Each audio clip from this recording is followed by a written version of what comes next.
नमस्कार। मौसम चलावा चैनल पर आपका स्वागत है। बात करेंगे राजस्थान के मौसम के बारे में। आज 16 जनवरी 2026 का दिन है। सुबह के 8 बजे का मौसमी विश्लेषण है, जिसके बारे में जानकारी देंगे कि अगले 24 घंटों के दौरान कैसा रहेगा मौसम। तो वर्तमान में यहाँ पर मौसमी प्रणालियाँ क्या क्या बनी हुई है, उसकी जानकारी देंगे आपको। वहीं जो लगभग 16-17 से लेकर उत्तर पश्चिम भारत के करीब एक WD आने वाला है, उसका असर दिखाई देगा। उसके बाद एक और WD आने की संभावना है, जिसका प्रभाव दिखाई देगा। हालांकि एक WD पाकिस्तान अफगानिस्तान के मिले जुले क्षेत्रों की ओर शाम होते होते, रात्रि होते होते उत्तर पश्चिम भारत की ओर इसका कुछ हिमालयी राज्यों पर असर दिखाई देगा। लेकिन इसके बाद एक और मजबूत पश्चिमी विक्षोभ आने की संभावना है, जो कि 22-23 जनवरी के आसपास से लेकर 26 जनवरी के मध्य भारत के उत्तर पश्चिमी इलाके, पूर्वी मध्य इलाके, उत्तर पूर्वी इलाकों को प्रभावित करेगा। वर्तमान में एक प्रतिचक्रवाती हवा का क्षेत्र मध्य भारत पर है और गुजरात से लेकर उत्तर पश्चिमी उत्तरी अरब सागर के आसपास से लेकर उच्च दबाव की गतिविधियों का क्षेत्र है। एक सर्कुलेशन की स्थिति अरब सागर के दक्षिण पूर्व में बनी हुई है। और अब जैसे जैसे मध्य जनवरी का समय निकला है, अब जैसे जैसे फरवरी का समय आएगा, वैसे वैसे ITCZ का दायरा भी भारत के दक्षिणी क्षेत्रों के करीब धीरे धीरे फरवरी मार्च के दौरान आता हुआ दिखाई देगा। और जैसे जैसे अप्रैल का समय आएगा तो दक्षिणी राज्य जो है अप्रैल मई से ITCZ के दायरे में आते हुए दिखाई देंगे। तो यानी अब जो है मौसमी गतिविधियां हैं बड़े पैटर्न पर, उसका अगले 1 से 2 महीने के दौरान जो है बदलता हुआ जो स्थिति का दौर है वह दिखाई देगा। तो उसके साथ ही कई सारी प्रणालियां बदलने लगेगी, जैसे कि मार्च महीने के समय से यहाँ पर जो गतिविधियां हैं अंतिम दिनों से लेकर वह फिर जो है अरब सागर, बंगाल की खाड़ी में तूफान बनने की और भी गतिविधियां शुरू हो जाती हैं, विशेषकर अप्रैल, मई और जून के दौरान, जिसकी जानकारी आगे आपको देंगे। फिलहाल पिछले 24 घंटों के दौरान अधिकतम तापमान में बढ़ोतरी हुई और अधिकतम तापमान बढ़कर अरावली रेंज के क्षेत्रों में 33.08 डिग्री सेल्सियस दर्ज किया गया। और न्यूनतम तापमान में भी आज बढ़ोतरी देखी गई। कल के मुकाबले 4 डिग्री सेल्सियस की बढ़ोतरी हुई। कल जहाँ न्यूनतम तापमान 3.90 डिग्री सेल्सियस था, यानी लगभग 4 डिग्री के आसपास, वहीं आज बढ़कर ये 7.89 डिग्री सेल्सियस यानी लगभग 8 डिग्री के करीब पहुंच गया। सर्दी की स्थितियाँ कम रही। अधिकतम आर्द्रता 63 और न्यूनतम आर्द्रता यहाँ पर कुछ घटकर 42% दर्ज की गई। वायु दबाव की स्थिति 1000 मिलीबार के आसपास, 1017 मिलीबार के आसपास रही, जबकि हवाई दक्षिणी दिशा से 5.28 किलोमीटर प्रति घंटे की रफ्तार से रही। वायु दबाव में घटत रही। दिन का तापमान बढ़ा। आज भी मौसम क्लियर रहेगा, दिन का तापमान बढ़ेगा।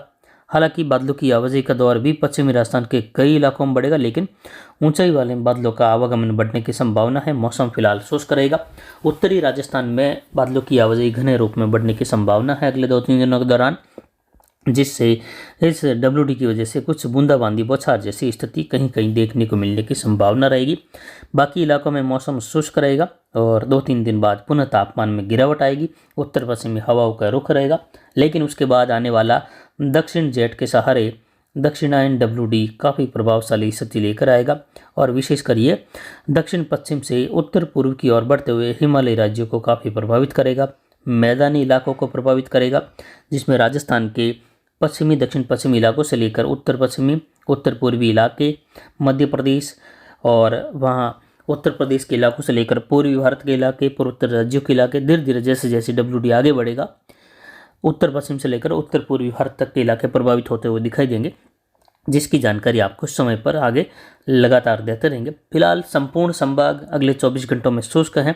जो किसान भाई मेहंदी की फसल की कटाई का कार्य मारवाड़ जंक्शन तहसील, सोजत तहसील में करना चाहते हैं, वह किसान भाई जो है 20 तारीख के पहले ये कार्य कर लेवे। और 20-21 तारीख के दौरान आपको कटी हुई फसलों का ढकने का कार्य करना है तो आप कर देवे, क्योंकि 23, 24 और 25 जनवरी के दौरान इन क्षेत्रों में मौसम खराब होगा। बूंदाबांदी, बौछार, कहीं हल्की मध्यम वर्षा, खंड वर्षा के रूप में होने की संभावना है। तो फसल खराबा होने से जो है बचा सकते हैं आप समय रहते, मौसम की जानकारी को ध्यान में रखते हुए। तो फिलहाल संपूर्ण संभागों में मौसम शुष्क है। अन्य किसान भाई जो स्प्रे का कार्य करना चाहते हैं 20 तारीख तक कर सकते हैं। 20 तारीख के बाद वर्षा का दौर और उसके बाद दोबारा जो है स्प्रे के कार्य आप कर सकते हैं। हवाओं में भी बढ़ोतरी देखी जाएगी इस बार, यानी 20 तारीख के बाद हवाओं में भी तेज़ी आने की संभावना है। 20 तारीख के आसपास से लेकर और जैसे ही WD आएगा उस दौरान भी कई जगहों पर जो है उस दौरान 20 से लेकर 30 किलोमीटर 35 किलोमीटर तक की भी अधिकतम हवाएं देखने को मिलने की संभावना है इस WD के दौरान, क्योंकि अब धीरे धीरे तापमान में भी दिन के तापमान में बढ़ोतरी होगी, लेकिन रात्रि तापमान कभी 10 डिग्री कभी 5 डिग्री कभी शून्य के करीब इस प्रकार फरवरी तक भी आता जाता रहेगा। लेकिन दिन के तापमान में धीरे धीरे औसतन थोड़ी थोड़ी वृद्धि होती रहेगी और दिन के मैक्सिमम टेम्परेचर भी जो है बढ़ते हुए दिखाई देंगे। जैसे कल 33 रहा तो हो सकता है आज 33.5 डिग्री तक तापमान या इसके ऊपर 34 डिग्री तक अभी अरावली रेंज तक दर्ज किया जा सके तापमान, इस प्रकार की स्थिति रहेगी। लेकिन फिलहाल मौसम शुष्क है। जैसे ही अगले WD की स्थितियाँ बनेगी तो आपको विस्तृत जानकारी जिलेवार भी दी जाएगी और लिखित में भी जानकारी देने की कोशिश रहेगी। तो फिलहाल मौसम शुष्क है, किसान भाई इस बात को ध्यान में रखें। आगामी दिनों में बारिश की उम्मीद है और अगला साल जो है वह मानसून को लेकर किस प्रकार रहेगा उसकी भी जानकारी आपको जल्द ही एक छोटे वीडियो के तहत देने की कोशिश रहेगी, ताकि मुख्य जानकारी उसमें आप समझ सके कि क्या स्थिति रह सकती है। लेकिन जो डिटेल्स में जानकारी है, पूरा विश्लेषण है, वह अप्रैल और जून के दौरान दिया जाएगा आपको, अप्रैल के अंतिम दिनों में जाकर मई की शुरुआत में और दूसरा जो है जून के दौरान। तो फिलहाल संपूर्ण राजस्थान में मौसम शुष्क है, किसान भाई अपने कार्य कर सकते हैं। सरसों की कटाई का कार्य राजस्थान में अब जोरों पर है, तो किसान भाई भी ध्यान दे। 20 तारीख तक जो है जिनको भी थ्रेसिंग का कार्य करना है 20-22 के पहले पहले कर ले, या फिर जो है कटी हुई फसलें पड़ी हैं तो उनको इकट्ठा करके 21-22 तारीख तक ही ढकने का कार्य कर देवे, वरना जो है बारिश की गतिविधियों के कारण फसल भीगने की पूरी संभावना है। कई इलाकों में वर्षा की गतिविधियों में राजस्थान में इस बार तेजी भी देखने को मिलेगी। उत्तर पश्चिमी उत्तरी राजस्थान से लेकर कुछ पश्चिमी राजस्थान के इलाके बॉर्डर वाले वहां से लेकर भी इस प्रकार की वर्षा की संभावना है, जिसकी जानकारी आपको आगे लगातार दी जाएगी। फिलहाल अभी की जानकारी के लिए इतना ही। नमस्कार, जय हिंद, जय भारत।